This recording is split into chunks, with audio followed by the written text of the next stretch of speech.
이제 모두 일어나셔서 우리의 몸과 마음을 가다듬고 2025년 4월 27일 주일 예배를 하나님께 드리겠습니다. 우리가 그의 계신 곳으로 들어가서 그의 발대상 앞에 엎드려 예배하리로다. 주의 제사장들은 의의 옷을 입고 주의 성도들은 즐거이 외칠지어다. 하나님은 영이시니 예배하는 자가 영과 진리로 예배할지니라. 아멘.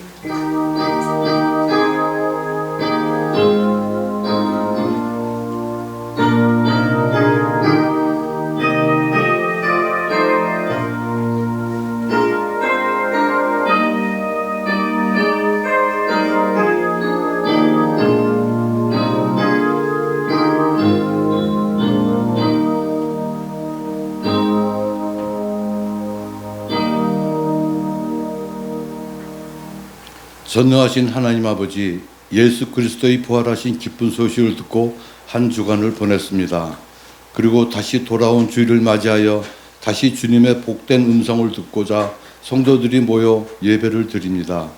이 시간 마음과 뜻을 다하여 드리는 예배를 기쁘게 받아주시고 저희 가슴에는 부활의 감격이 식지 않도록 은혜를 덧입혀 주시옵소서. 죽음을 이기고 부활하셔서 절망 중에 있는 우리 성도들에게 참 소망과 생명이 되신 예수 그리스도의 이름으로 기원하옵나이다. 아멘. 찬송가 21장을 하나님께 찬양하겠습니다.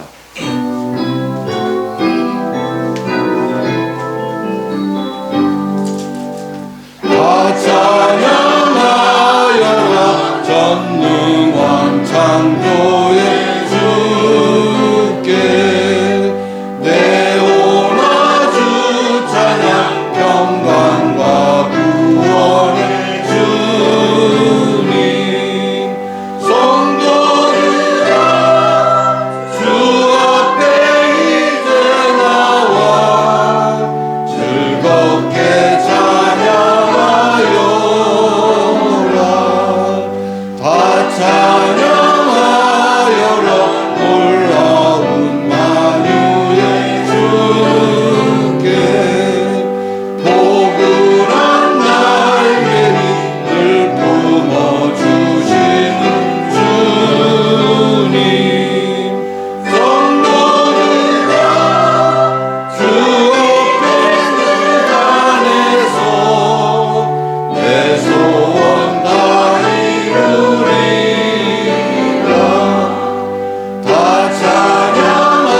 사도순경으로 우리 신앙을 고백하겠습니다. 나는 전능하신 아버지 하나님 천지의 창조주를 믿습니다. 나는 그의 유일하신 아들 우리 주 예수 그리스도를 믿습니다. 그는 성령으로 잉태되어 동정녀 마리아에게서 나시고 본디오 빌라도에게 고난을 받아 십자가에 못 박혀 죽으시고 장사된 지 사흘 만에 죽은 자 가운데서 다시 살아나셨으며 하늘에 오르시어 전능하신 아버지 하나님 우편에 앉아 계시다가 거기서부터 살아있는 자와 죽은 자를 심판하러 오십니다. 나는 성령을 믿으며 거룩한 공교회와 성도의 교제와 죄를 용서받는 것과 몸의 부활과 영생을 믿습니다. 오늘 교독 말씀은 시편 150편 말씀을 교독하겠습니다. 할렐루야. 그의 성소에서 하나님을 찬양하며 그의 권능의 궁창에서 그를 찬양할지어다. 그의 능하신 행동을 찬양하며 그의 지극히 위대하심을 따라 찬양할지어다. 나팔소리로 찬양하며 비파와 수금으로 찬양할지어다. 솟구치며 춤추어 찬양하며 현악과 춤추어 찬양할지어다. 큰 소리 나는 재금으로 찬양하며 높은 소리 나는 재금으로 찬양할지어다. 호흡이 있는 자마다 모두 자리에 앉으시기 바라겠습니다.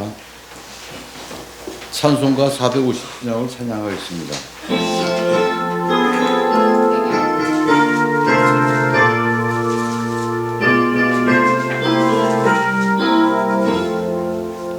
거친 세상에서 실패하거든 그 손 못자국 만져라.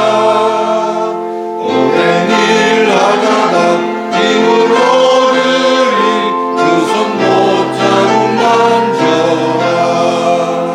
그 손 못자국 만져라.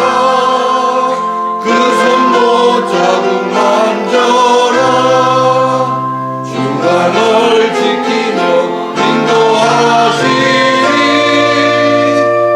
그 손 못자국 만져라. 내가 어둠 속을 걸어갈 때에 그 손 못자국 만져라. 주가 참 평안을 내게 주시니 그 손 못자국 만져라. 그 손 못자국 만져라. 그 손 못자국 만져라. 주가 널 지키며 인도하시리. 그 손 못자국 만져라. 내가 부활의 주 따라가려면 그 손 못자국 만져라. 내가 주 안에서 길이 살리라. 그 손 못자국 만져라. 그 손 못자국 만져라. 그 손 못자국 만져라. 주가 널 지키며 인도하시리. 그 손 못자국 만져라. 너의 죄악의 집 무거울 때에 그 손 못자국 만져라. 마음 문 열고서 주를 모셔라. 그 손 못자국 만져라. 그 손 못자국 만져라. 그 손 못자국 만져라. 주가 널 지키며 인도하시리. 그 손 못자국 만져라. 하나님께 복음드립니다.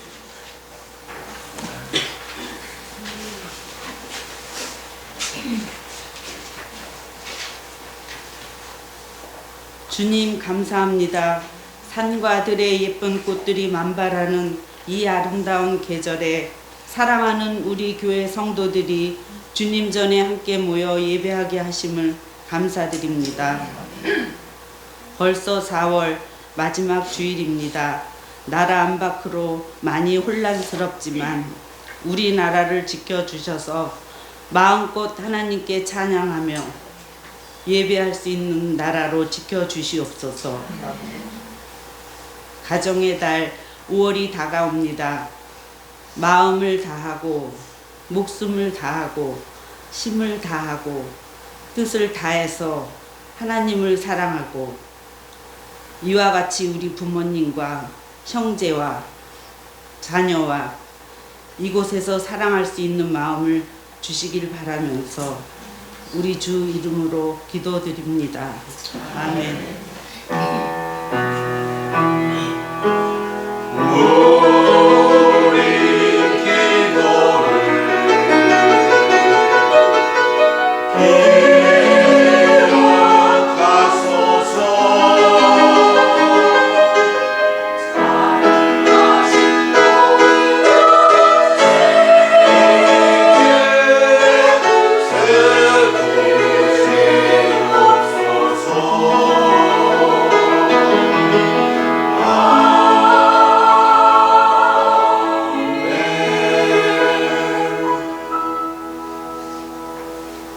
하나님께 복을 드리겠습니다.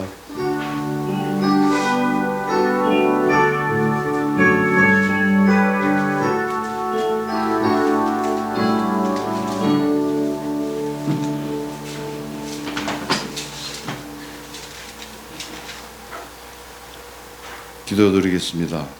하나님 아버지, 소망 없는 저희들에게 주님의 부활로 새 소망을 주셔서 감사합니다. 주님의 은혜를 알고 감사함으로 11조와 감사의 예물을 드립니다. 기뻐 받아주시고 드리는 손길들에게 넘치는 복을 내려 주시옵소서. 예수 그리스도의 이름으로 기도드리옵나이다. 아멘.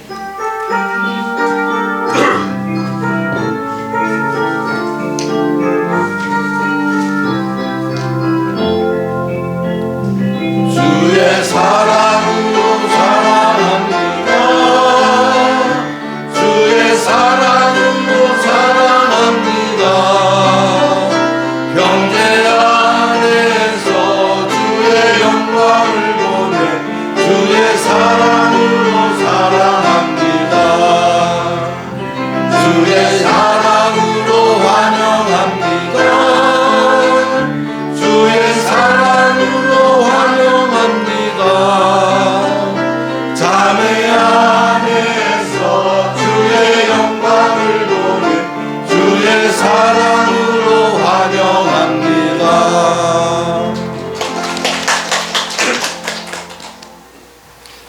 교회 소식을 알려드리겠습니다. 오늘은 부활절 두 번째 주일입니다. 주일은 주님의 부활을 기념하는 날입니다. 어렵고 힘든 일이 있어도 부활의 주님을 생각하며 새 힘을 얻어 살아가십시다. 찬송가 135장을 찬송하겠습니다.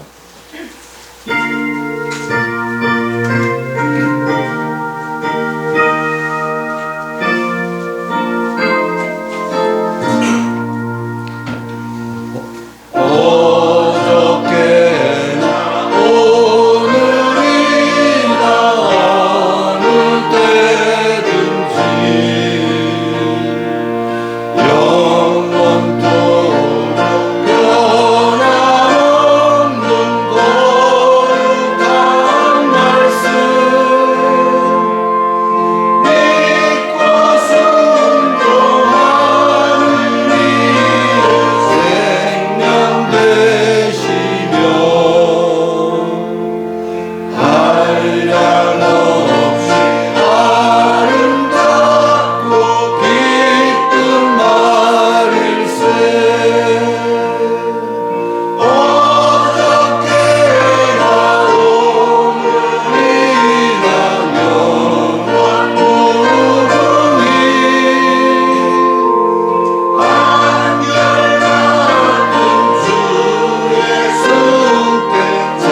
주시는 말씀은 히브리서 6장 1절에서 12절 말씀입니다.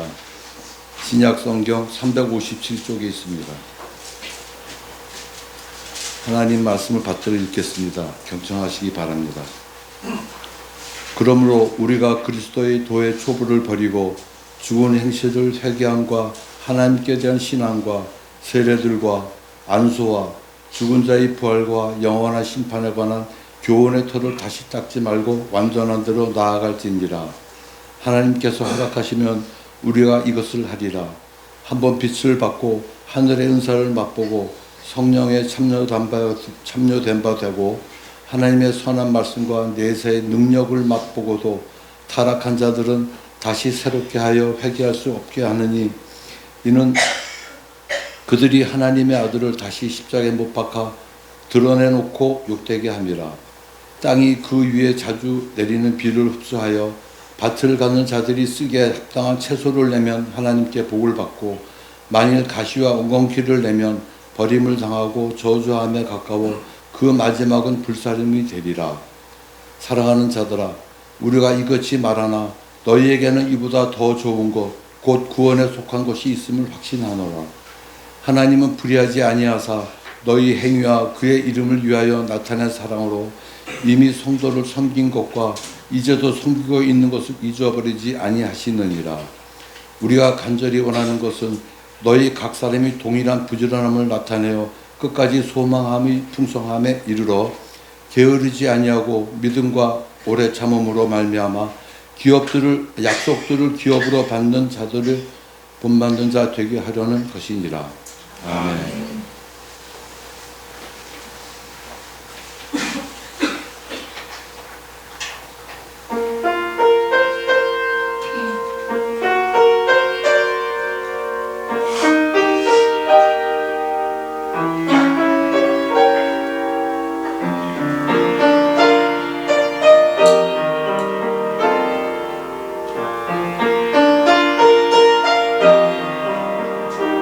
나의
하나님께서 모든 사람에게 예외 없이 심어주신 것 중에 하나가 사람은 직접 신에게 나아가지를 못하고 반드시 제사장을 거쳐서 나아가야 한다는 것을 아는 지혜입니다.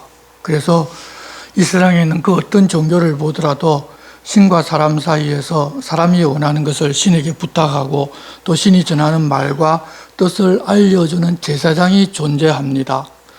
요즘은 세상이 더 악해져서 자신이 신이라는 사상도 있지만 하나님께서 그렇게 제사장이 필요하다는 마음을 심어주셨기 때문에 고대로부터 지금까지 종교를 보면 다 그런 형태를 가지고 있습니다.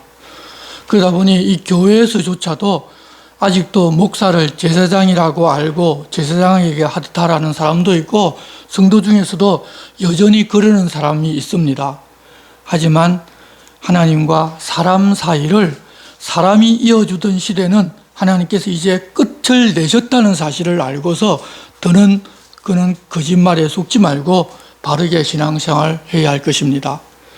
이전에 유대교를 섬겼던 유대 그리스도인들이 예수 그리스도가 재림하면 메시아의 나라 곧 자기들 이스라엘이 온 세상을 다스리는 나라가 되는 꿈을 여전히 버리지를 못하고 예수 그리스도의 재림을 기다리고 있었는데 오히려 그런 날이 가까워오는 것이 아니라 로마의 박해가 극심해지고 또 눈에 보이고 손에 잡히는 것이 없자 신앙의 회의를 가지면서 하나님을 섬기는 예법과 대제사장과 성전과 형식이 있는 유대교로 돌아가고자 합니다. 이때에는 예루살렘의 성전이 그대로 서 있었기에 그들은 하나님께서 그 성전에 거하시는 것으로 생각하였습니다. 그런 사람들에게 유대교와 그리스도교를 비교하고 그리스도교가 얼마나 우위에 있는지를 설명하는데 이제 히브리서 저자는 유대교에 있는 대제사장과 그리스도교의 대제사장 대신 예수를 비교하면서 유대교보다 우월하신 그리스도 대제사장직에 대해서 설명하기를 시작합니다. 사람이 스스로 하나님 앞으로 나갈 수 없기에 대제사장을 세워서 하나님 앞에 갈 수 있도록 해주셨는데 우리가 믿는 하나님의 아들 예수가 큰 대제사장이시기에 성도는 그 예수를 굳게 붙잡아야 한다는 것입니다. 예수께서 사람 되어 이 땅에 오고 연약한 가운데 사람 되어 사신 것도 우리의 대제사장 되기 위함입니다. 그런 대제사장이 우리에게 계시니 어렵고 힘들다고 믿음을 저버리고 유대교로 돌아가는 것이 아니라 긍휼하심을 받고 때를 따라 돕는 은혜를 얻기 위하여 은혜의 보좌 앞으로 담대하게 나아가자고 그렇게 고민하였습니다. 그리고 오늘부터는 아론 후손의 대제사장과 그리스도의 대제사장 직분이 어떻게 다른지를 비교 설명하기 시작하는데 결론은 아론의 후손 대제사장과는 비교도 안 되는 분이 바로 예수 그리스도이신데 어리석게 유대교로 돌아가서 이미 받은 구원을 잃지 말라는 것입니다. 그 내용을 5장 1절부터 제가 쉽게 설명을 하면 이렇습니다. 유대교 대제사장은 일반 사람들을 대표해서 하나님을 섬기는데 사람들이 드리는 예물을 하나님께 바치고 백성의 죄뿐만 아니라 자기 자신의 죄에 대해서 속하기 위하여 제물을 잡아서 바칩니다. 대제사장 역시 사람이기에 사람이 어떻게 약한지 악한지를 다 알아서 어리석고 무지한 사람들을 동정할 수 있고 자기도 다른 사람과 같은 시련을 겪기 때문에 다른 사람의 문제를 이해하고 그 문제의 내용을 들고서 하나님 앞에 나아갈 수가 있는 것입니다. 그런데 어떤 사람이 자기가 대제사장이 되고 싶다고 해서 원하는 대로 되지를 않습니다. 하나님께서 아론을 택하고 이후 제사장들도 아론의 후손으로 하나님이 택하여 세우셨습니다. 그와 같이 하나님의 아들 예수 그리스도가 대제사장 되신 것도 자신이 되고 싶고 자신이 하고 싶어서 된 것이 아니라 하나님께서 말씀하시기를 너는 내 아들이라 내가 너를 낳았다고 말씀하셨고 또 다른 곳에서는 내가 영원히 멜기세덱의 반차를 따르는 제사장이라고 말씀하셨기에 하나님의 지명으로 그분이 대제사장이 되셨다는 것입니다. 그분이 세상에서 육신을 가지고 산 모습을 보면 영원한 대제사장이심을 확실하게 보여주셨는데 자기를 죽음에서 능히 구원하실 이에게 심한 통곡과 눈물로 간구하면서 소원을 올렸고 그의 경건하심으로 말미암아 들으심을 얻었는데 그가 아들이시면서도 받으신 고난으로 순종함을 배워서 온전하게 되셨기에 자기에게 순종하는 모든 자에게 영원한 구원의 근원이 되시고 하나님께서 멜기세덱의 반차를 따른 대사장이라고 칭하셨고 그 예수는 이제 멜기세덱의 반차를 뒤따르는 대제사장이 되셨다는 것입니다. 우리가 여기서 잠깐 보면 제사장이 하나님께 기도의 응답을 받는 자세가 나옵니다. 통성 기도를 해서 하늘 보좌를 막 흔들어서 기도가 응답이 되는 것이 아니라 심한 통곡과 눈물로 간구와 소원을 올렸고 그의 경건하심으로 말미암아 하나님의 들으심이 되었다고 우리에게 알려주셨습니다. 여기 경건이란 단어는 하나님을 공경하고 하나님을 믿기 때문에 하나님이 원하는 일이라면 무엇이든지 따르겠다는 그런 의지와 태도를 말하는데 내 손을 움켜쥐고서 내가 원하는 이것만은 하나님께 꼭 받아야 되겠다고 반드시 이 기도는 들어달라고 하는 것이 아니라 움켰던 손을 펴고 나는 이것을 원하지만 하나님 원하시는 것이 무엇인지 하나님 원하는 일이 어떤 일이든지 하라고 하면 하겠습니다라고 그렇게 했을 때 그런 순종으로 말미암아 대제사장 예수 그리스도의 기도가 하나님께 받아들여졌다는 것입니다. 우리가 다 아는 겟세마네 동산에서 기도하실 때 할만하면 이 잔을 내게서 옮겨달라고 3번이나 기도하셨지만 이어서 내 원대로가 아니라 하나님 뜻대로 하나님 원하시는 대로 하십시오라고 한 바로 그 기도를 말합니다. 그래서 응답받는 기도는 내가 원하는 어떤 것을 지극정성이나 금식이나 산기도 같은 것을 해서 얻어내는 것이 아니라 내 뜻은 이렇지만 내 손을 펴 내 뜻을 내려놓고 하나님의 아버지의 뜻을 따르겠다고 하는 기도가 바로 하나님 들으신 기도라는 것입니다. 이 대제사장은 그렇게 하나님 들으실 기도를 들고 하나님 앞으로 나아가는 분입니다. 그리고 하나님의 아들이어서 그러지 않아도 되지만 받으신 고난으로 순종함을 배워서 온전하게 되셨습니다. 여기서 이 온전하게 되셨다는 것은 그 이전에는 완전하지를 못했는데 그렇게 해서 그때부터 온전하게 되셨다는 뜻이 아니라 부족하고 모자라고 어리석고 무지한 이 세상 사람들을 대표해서 하나님께로 나갈 세상 사람의 대제사장으로서 이 직무를 감당할 모든 자격을 완전하게 갖추셨다는 말씀입니다. 그런 자격을 갖춘 대제사장 앞으로 가면 그분은 자기에게로 오는 모든 죄인과 연약한 자들을 하나님께로 인도해 갈 수 있습니다.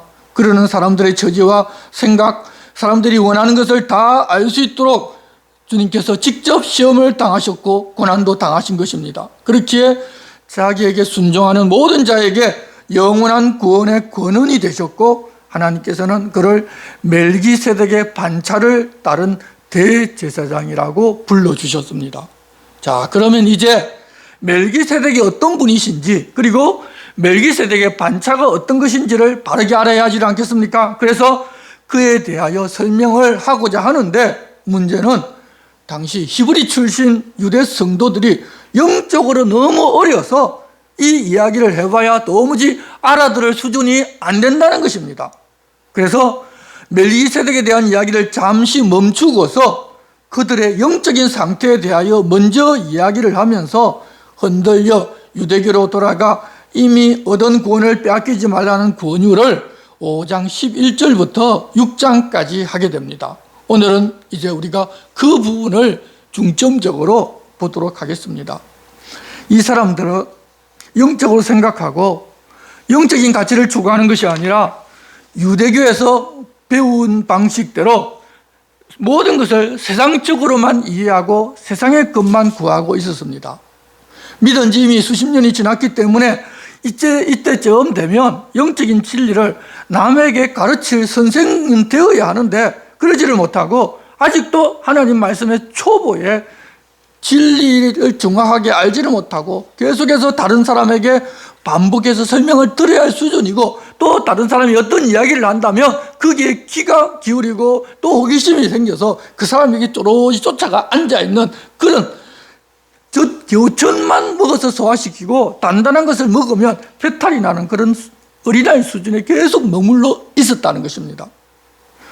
우리가 교회 다니고 하나님 말씀을 듣고 배우면서도 그냥 이 세상 가치만 생각하고 살면 영적으로 한 걸음도 앞으로 더 나아가지를 못하고 제자리에 머물러 있는데, 그러면 의의 말씀을 우리들도 다들 경험하지를 못하게 됩니다. 하지만 성도는 의의 말씀을 경험하고 하나님 주신 지각을 사용해서 연단받아 선악을 분별할 수 있는 성숙한 사람이 되어야 합니다. 그렇게 되면 무엇이 진리이고 무엇이 세상적인 것인지를 분별할 수 있어서 우리 주님이 따라오라는 그 길을 기쁘고 감사하면서 따라갈 수가 있습니다. 그렇게 예수 그리스도가 완전한 대제사장 되신다는 사실을 이해할 수 있게 신앙의 진보를 좀 가져오라고 그들에게 권면합니다. 그들은 그저 그리스도의 초보적인 교훈만 알고서 또 다른 사람에게서 다시 듣고 이것이 옳으냐 저것이 옳으냐 물으면서 그냥 그대로 방황하고 있었습니다. 그런 초보적인 교훈의 예가 6장 1절 2절에 있는데, 죽은 행실을 회개함과 하나님께 대한 신앙과 세례들과 안수와 죽은 자의 부활과 영혼의 심판에 관한 그런 이야기들인데, 여전히 이 내용들을 온전하게 이해하지를 못해서 이런 내용이 이런 내용을 가지고 누군가 이야기를 하면 가서 귀 기울여 듣고 그 사람들의 말이 옳은 줄로 생각하고, 또 다른 사람이 이야기하면 또 다른 말이 옳은 줄로 생각하는 그런 수준에 머물러 있었다는 것입니다. 여러분, 유대인으로서 그리스도인이 되었으면 이미 구약 성경을 잘 알기 때문에 더 확실하게 알 것 같은데, 아직도 초보적인 것에 머물러 있는 이유는 말씀보다는 유대의 관습, 다시 말하면 영적인 지식이 전혀 없이 세상 지식에 계속 머물러 있었기 때문입니다. 이들이 벗어나지 못하고 있는 초보적인 교리를 이제 잠시 설명하면, 먼저 죽은 행실을 회개함이라고 하였는데, 이것은 착한 행동을 해야 구원을 받을 수 있다는 생각에서 벗어나지를 못하고 있다는 것입니다. 다시 말해서 행위 구원의 교훈에 여전히 매여 있다는 것입니다. 여러분, 성도인 우리가 착한 행실로 살고 착한 행동을 하는 것은 우리를 구원하신 우리 주님의 은혜에 감사하여 주님이 구원받은 우리가 그렇게 살기를 원하시니까 구원받은 자로서 그렇게 행하며 사는 것입니다. 그래서 우리가 혹 착한 행동을 하지를 못했다 하더라도 구원과는 아무 상관이 없을 뿐만 아니라 내가 잘못했다는 사실을 깨닫고 다시 돌아서서 하나님 앞으로 가서 다시 착한 행동을 하면 살아가면 됩니다. 그런데 그런 확신이 없기 때문에 어떤 일을 해야만이 구원을 얻을 수 있다고 생각하고, 혹 자기가 행동을 하면 돌이켜서 주님이 원하시는 대로 살고자 하는 것이 아니라 자신이 그러는 것을 보니 나는 아직 구원받지 못한 사람이라고 하면서 자포자기하는 사람도 있고, 또 무엇을 어떻게 하면 내가 구원을 받을 수 있다고 말하는 사람의 소리에 귀를 기울여서 이리저리 흔들리고 있다는 것입니다. 수십 년을 미뤘는데 말입니다. 그리고 죽은 행실을 회개함에 대한 또 다른 설명은, 우리가 어떤 것을 반복해서 잘못하고 그것이 잘못이라는 사실을 깨달아 알고서 회개했는데 또 반복하고 또 회개하고 하는 쳇바퀴를 돌고 있는 것에서 벗어나지 못하고 있다는 말씀이기도 합니다. 예전 구약 시대에는 해마다 제사장에게 제물을 가져가서 피 흘리는 제사만 지내면 다 용서를 받기 때문에 그런 죄를 다시 짓고 또 마음의 가책을 느끼지 않는 생활을 할 수가 있었습니다. 해마다 대속죄일에 제물 한 마리만 제사장에게 가져가서 피 흘리는 제사를 드리면 다 용서를 받기 때문입니다. 그러다 보니 예수 그리스도를 믿어서 죄에서 떠난 삶을 살고자 하는 것이 아니라 죄를 짓고 회개하고 또 똑같은 죄를 짓고 회개하면 다 된다는 습관을 그들은 그대로 가지고 있었다는 것입니다. 하지만 그리스도인은 그리스도의 말씀으로 마음의 변화를 가져와 그렇게 반복하는 쳇바퀴에서 벗어나 더 나은 단계로 주님과 교제하며 살아가는 성숙한 신앙인이 되어야 합니다. 두 번째로 하나님께 대한 신앙이라는 것은 이 유대인들은 하나님께서 먼저 우리를 사랑하여 자기 독생자를 아낌없이 주셨다는 사실을 이해하지를 못하고 사람이 하나님께 무엇을 해드리면 그 반대급부로 무엇을 얻을 수 있다는 신앙에 매여 있었고 사랑의 하나님이라기보다는 무섭고 어려운 하나님이어서 가능하면 하나님에게서 멀리 떨어져 있는 것이 유익이라고 생각하고 살고 있었습니다. 그런 생각에 굳어 있으니 자기 아들까지 아끼지 아니하고 주신 분이 피로 값주고 산 성도들을 위하여 주지 못할 것이 무엇이 있겠느냐는 사도들의 가르침을 이해할 수가 없습니다. 그래서 혹 하나님께 가까이 하다가 더 많은 죄가 밝혀져서 곤란해질까 봐 겁을 내고서 하나님에게서 멀리 있으려고만 합니다. 그러는 것이 하나님의 사랑의 깊이를 전혀 모르는 초보인 생각입니다. 다음으로 세례는 우리가 주인 되어 살던 옛사람은 십자가에 달린 예수와 함께 죽고 부활하신 예수 그리스도와 함께 새 사람으로 새롭게 산다는 신앙을 신앙 공동체 앞에서 고백하는 의미가 있는 예식입니다. 예수 그리스도를 믿겠다고 세례를 받으면 그래서 이미 옛사람이 죽어버렸기 때문에 예전으로는 돌아갈 수가 없습니다. 그런데 이 유대교회는 성전에 가거나 회당이나 아니면 다른 사람의 집에 들어갈 때 씻는 결례가 있었는데 유대 그리스도인들은 자기들이 받은 세례를 그런 결례 정도로 알았다는 것입니다. 그래서 예수 믿겠다고 받은 결례에 불과하니까 다시 받고 또 바꾸자 하기도 하고 예수 믿는 것에서 떠나 유대교를 돌아가 필요하면 다시 결례를 행하면 되는 것으로 알고 있었다는 것입니다. 세례를 그렇게 가볍게 생각하는 것이 바로 초보 신앙인의 수준입니다. 다음으로 이제 안수인데 본래 안수는 구약시대부터 세 가지 의미로 이미 사용이 되고 있었습니다. 첫째가 제물이 되는 짐승의 머리에 희생제물을 바치는 사람이 손을 얹어서 자기의 죄를 짐승에게 전가해 버리는 것입니다. 둘째는 복을 건네준다는 의미로 아버지가 자녀의 머리에 손을 얹고 축복하였습니다. 셋째는 직분을 받는 사람의 머리에 손을 얹어서 그때부터 특별한 직분을 부여했습니다. 이러한 구약의 관습이 초대교회 때에도 그대로 받아들여져서 병을 고칠 때나 복을 빌 때, 임직할 때, 성령의 임재를 원할 때 사도들로부터 안수를 받았습니다. 그런데 아직 신앙이 어린 사람들이 이 안수가 성령이 임하는 기계적인 통로로 이해하고 분별 없이 그저 안수를 받고자 했다는 것입니다. 이미 성령께서 이 땅에 임하셔서 자기들과 함께 계시는데도 습관적으로 안수받는 것을 그들은 좋아했습니다. 이러한 초보적인 생각은 지금도 기도원 같은 곳에서는 여전히 행해지고 있습니다. 구원받은 성도에게는 이미 성령이 임하셔서 내주하고 계십니다. 내가 주인 되어 사는 것이 아니라 성령님의 인도를 따라 살면 성령께서 내 안에 계신 것을 우리는 삶 가운데서 확인하며 살아갈 수가 있습니다. 그런데 초보 신앙을 가진 사람들은 능력의 종이라는 사람에게 안수를 받으면 자기에게도 그런 능력이 전이된다는 그런 생각으로 그러고 다니는 사람들이 아직도 많이 있습니다. 우리도 예전에 경험했듯이 임파테이션이 뭐지 하는 이야기들이 다 그런 어리석은 생각들에서 나온 것입니다. 그런데 중요한 것은 그렇게 안수하는 사람이 하나님을 빙자하여 자기 유익을 구하는 사람이라면 그 사람에게 받은 안수는 그 사람의 죄를 자기가 대신 뒤집어 쓰는 안수일 수도 있습니다. 그래서 공적이고 신뢰할 수 있는 때 외에는 함부로 안수받아서는 안 됩니다. 안수가 그렇게 위험한 것이고 또 어떤 의미에서 보면 하나님께서 직무를 주실 때 하는 것이기 때문에 또 좋은 것입니다. 다음으로 죽은 자의 부활에 대한 교훈인데 우리 그리스도께서 죽은 자의 부활은 이 교리의 핵심입니다.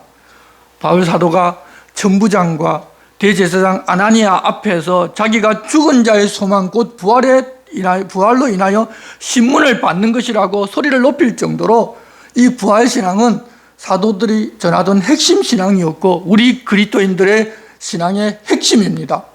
그런데 초기에는 그들도 믿었겠지만 예수님의 재림이 늦어지고 박해가 심해지자 이 죽은 자의 부활이라는 것이 육신의 부활이 아니라 영적인 부활이나 아니면 자녀에게 생명이 전이되는 것이 부활이라는 거짓 선생들의 가르침에 넘어가기를 시작합니다.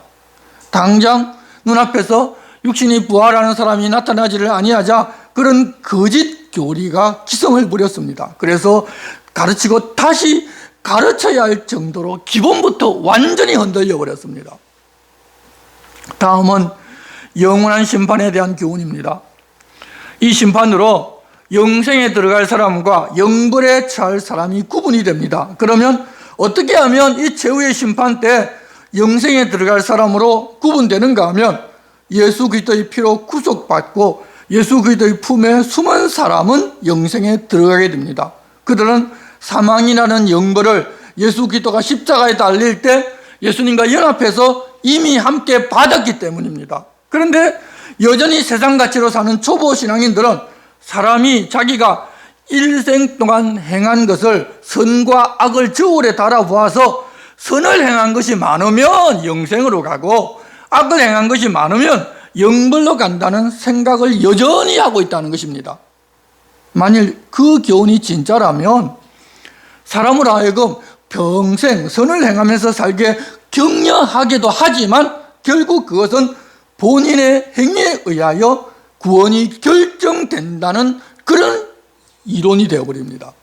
그러면 예수 그리스도가 죄인을 위하여 자신이 대신 죄의 삭스로 죽임을 당할 이유가 없게 만드는 것입니다. 사도들을 통하여 그렇지 않다고 계속해서 가르쳤지만 계속 그들은 그 문제에 매여 있었습니다. 영적인 눈이 열리지를 못하여 세상적인 가치로 판단하고자 하니 그렇게 하는 것이 맞는 것처럼 여겨지는 것입니다. 여러분, 그것이 바로 초보 신앙입니다. 하지만 그런 초보적인 교리에 머물러 있지 말고 성도들은 완전한 대로 나아가야 합니다. 하나님이 허락하시면 그런 초보를 벗어버리고 완전한 진리를 알고 살게 될 것입니다. 그런 진리를 깨달아 알고 그 진리 안에 사는 것은 사람의 능력이나 사람의 지식이나 사람의 지혜로 되는 것이 아니라 하나님의 허락과 도우심이 반드시 필요합니다. 왜 그런가 하면 사람은 스스로 완전한 것과 진리를 향해서 나아갈 수 없는 완전히 타락한 존재이기 때문입니다. 오늘날에도 이런 어린아이의 신앙에서 벗어나지를 못하고 그 자리에서 맴도는 경우도 많이 있습니다. 그런 사람을 볼 때는 조금 답답하기도 합니다. 하지만 하나님이 허락하시면 가능하기에 나는 그것을 깨달아 알았다고 나를 특별한 존재라고 자랑하고 교만해지는 것이 아니라 하나님께서 은혜로 나에게 그렇게 주셨다는 사실을 알고 감사하면서 주님이 아직 연약하고 부족한 그들을 기다려주시고 그들도 얼마든지 하나님 그렇게 하실 수 있기 때문에 우리 역시 믿음이 연약하고 진보가 더딘 사람들을 기다려줘야 한다는 것입니다. 그렇게 당장 모습은 더디지만 하나님께서 허락하셔서 믿음의 진보를 보일 사람도 있는 반면에 믿음이 당장은 좋다고 하던 어떤 사람 중에 그 반대의 길로 가는 사람도 또한 있습니다. 그들이 어떤 사람인가 하면 6장 4절 말씀에 한번 빛을 받고 하늘의 은사를 맛보고 성령에 참여한 바 되고 하나님의 선한 말씀과 내세의 능력을 맛보고도 타락한 자들은 다시 새롭게 하여 회개하게 할 수 없나니 이는 그들이 하나님의 아들을 다시 십자가에 못 박아 드러내놓고 욕되게 함이라. 당시 어떤 사람이 주님을 만난 은혜를 누리면서 신비한 체험도 하고 성령님의 인도하심도 따르기도 했고 다른 사람들 보기에 정말 그리스도인이라고 그렇게 보였고 저 사람을 닮으면 되겠다고 칭찬하고 자랑했는데 타락할 사람도 있다는 것입니다. 그런 사람은 다시 새롭게 해서 회개할 수가 없습니다. 그 사람은 하나님의 아들을 다시 십자가에 못 박아 드러내놓고 욕되게 했기 때문입니다. 7절 보면 땅이 그 위에 자주 내리는 피를 흡수하여 밭가는 자들이 쓰기에 합당한 채소를 내면 하나님께 복을 받고 만일 가시와 엉겅퀴를 내면 불임을 당하고 저주함에 가까워 그 마지막은 불사람이 되리라. 이 말씀은 지금 교회 잘 나오다가 교회 잘 안 나오는 사람에 관한 이야기가 아닙니다. 그런 사람일지라도 끝에 하나님 앞으로 돌아설 사람이 있기 때문에 우리는 지금 교회 잘 나오다가 안 나오는 사람들에게 이 말씀을 적용해서는 안 됩니다. 여기서 말씀하시는 것은 원래 유대교를 믿고 있어서 성경도 잘 알고 예수님이나 사도들로부터 진리의 말씀을 듣고 기쁨에 참여해서 성령께서 역사하시는 많은 역사를 그 당시에 다 보았는데도 예수님의 재림이 빨리 임하지를 않고 로마에 박해가 있다고 다시 유대교로 돌아가는 그런 사람들에 대한 이야기입니다. 그런 사람들은 예수님을 다시 십자가에 못 박는 사람이라는 것입니다. 그들은 결국 죽정이가 될 것입니다. 그렇지만 그렇게 흔들리는 사람일지라도 하나님은 자기를 사랑하고 자기의 이름을 위하여 사랑으로 성도들에게 행한 모든 것들을 다 기억하고 계시고 지금도 성도들을 섬긴 것을 잊어버리지 아니하시니 그 중에 다시 구원 얻을 사람도 있을 것이라고 확신한다고 히브리서 기자는 다시 덧붙입니다. 사람이기 때문에 신앙에서 흔들릴 수는 있겠지만 구원은 하나님의 은혜의 선물이기 때문에 하나님께서 그렇더라도 구원해 줄 사람이 있다는 것입니다. 그래서 11절 우리가 간절히 원하는 것은 너희 각 사람이 동일한 부지런함을 나타내어 끝까지 소망의 풍성함에 이르러 게으르지 아니하고 믿음과 오래 참음으로 말미암아 약속들을 기업으로 받는 자들을 본받는 자 되게 하려는 것이니라. 우리가 신앙생활을 하다 보면 누구나 다 나태해질 수 있습니다. 그렇지만 다시 돌아서서 끝까지 소망의 풍성함에 이르러 게으르지 아니하고 믿음과 오래 참음으로 말미암아 주님이 주신 약속들을 기업으로 받는 자들을 본받는 사람이 되었으면 하는 것이 바로 이 히브리서 저자의 바람이며 또 하나님의 바라심입니다. 어느 사람도 구원에서 멀어지지를 아니하고 함께 하나님 나라에서 영원한 복을 받으면 좋겠다는 것입니다. 아무리 하나님께서 약속하셨더라도 인내하지 아니하면 약속한 것을 받지를 못하는데 그렇게 하나님의 약속을 인내함으로써 기업으로 받은 모범이 있습니다. 바로 아브라함이었습니다. 유대인들은 아브라함의 육신의 자손들이니 더더욱 그분의 인내하심을 본받아 하나님 주려는 그것을 얻어 누려야 마땅하지 않겠느냐며 약한 우리를 그렇게 인도하고자 예수께서 멜기세덱의 반차를 따라 영원한 대제사장이 되어 들어가셨다고 말씀을 이어가는데 그 말씀을 하시고서는 7장부터는 이제 아브라함과 멜기세덱과의 관계로 멜기세덱의 반차를 이은 대제사장 예수께서 레위인 대제사장에 비하여 얼마나 위에 있는지를 비교 설명합니다.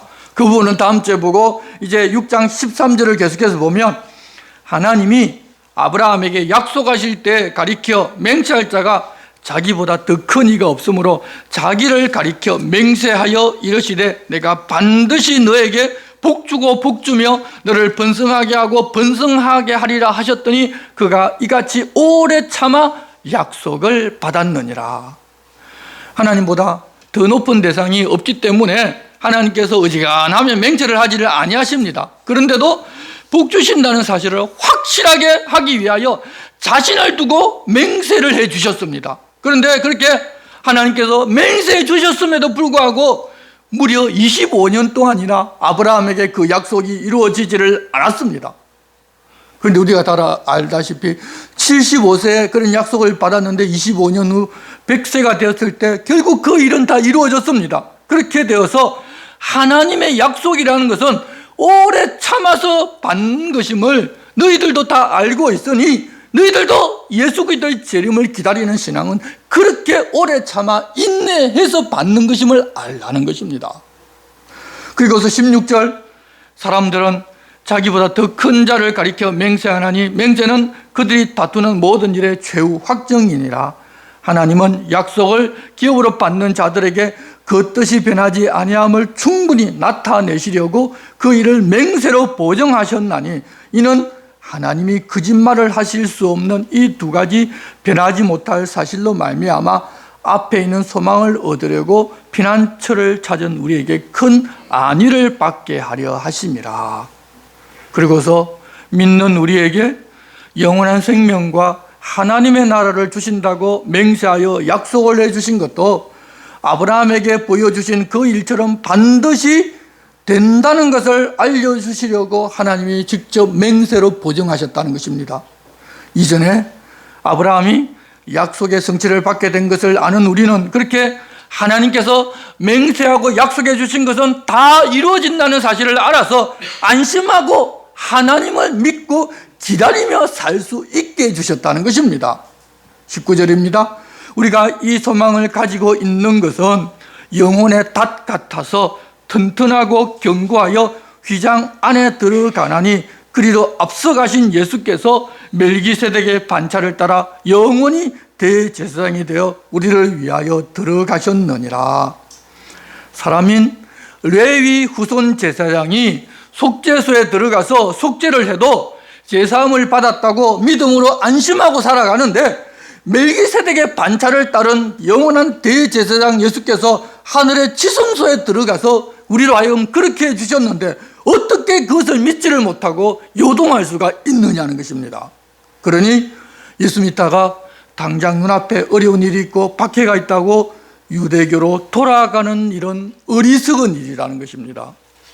성도 여러분, 우리 주님의 약속이 있음에도 속히 이루어지지 아니하고 힘들고 어려운 일이 계속되면 우리도 다들 흔들립니다.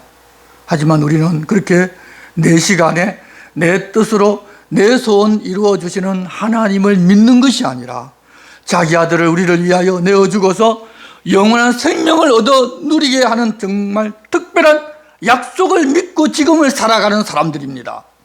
그렇다는 사실을 알고 잘 믿으면 세상에서 무엇을 얻을 수 있다는 그리스도의 초보적인 신앙 머물지 말고 하나님 주신 것으로 붙잡고 사는 성숙한 믿음의 사람이 되라고 주님이 권고하시는 것입니다. 하나님 우리에게 약속하신 것은 지금 당장 눈앞에 이루어지고 보이지 않을지라도 반드시 하나님이 약속하셨기 때문에 우리에게 되어진다는 것입니다. 그것을 믿고 이 거칠고 험하고 우리에게 믿음에서 떠나게 만드는 많은 요소들이 있는 이 세상에 살지만 우리 주님 우리를 위해 대제사장 되셔서 하늘 보좌에서 들어가셔서 하나님과 약속해 온 그것들을 반드시 믿고 꼭 붙들고 살아가자고 주님이 오늘 우리에게 권고하십니다. 기도하겠습니다. 하나님 아버지, 하나님도 잘 알고 성경도 잘 안다는 유대인들이지만 자기들의 기대가 무너질 때 신앙이 흔들리고 눈에 보이는 유대교로 돌아가려고 했던 것처럼 저희도 어렵고 힘든 일을 만나면 흔들리기도 하고 주님의 약속을 또한 의심하기도 합니다. 하지만 오늘 주신 말씀을 따라 흔들리지 아니하고 그리스도교의 초보에서 벗어나 성숙한 믿음으로 살게 도와주시옵소서. 예수님의 이름으로 기도드리옵나이다. 아멘. 모두 일어나셔서 철봉과 50선장을 하나님께 드리겠습니다.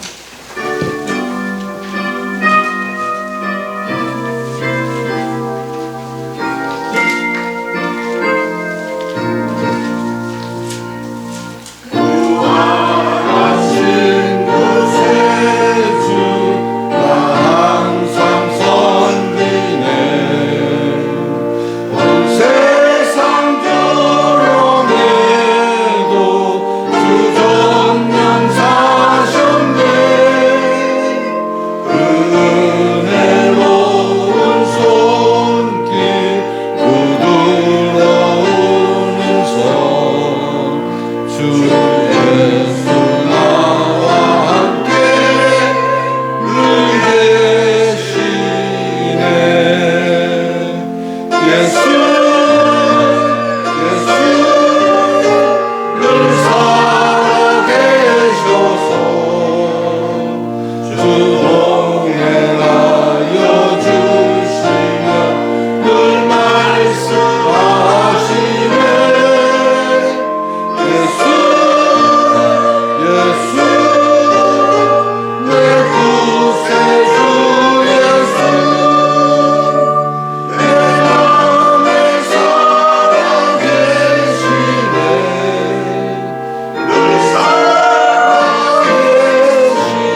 주 예수 그리스도의 은혜와 하나님 아버지의 사랑과 성령님의 감동 감화와 교통하심이 약속의 소망을 두고 흔들리지 아니하고 주님의 길을 따라 걷고자 하는 성도들 위해 이제로부터 영원토록 함께 하시기를 축원하옵나이다. 아멘.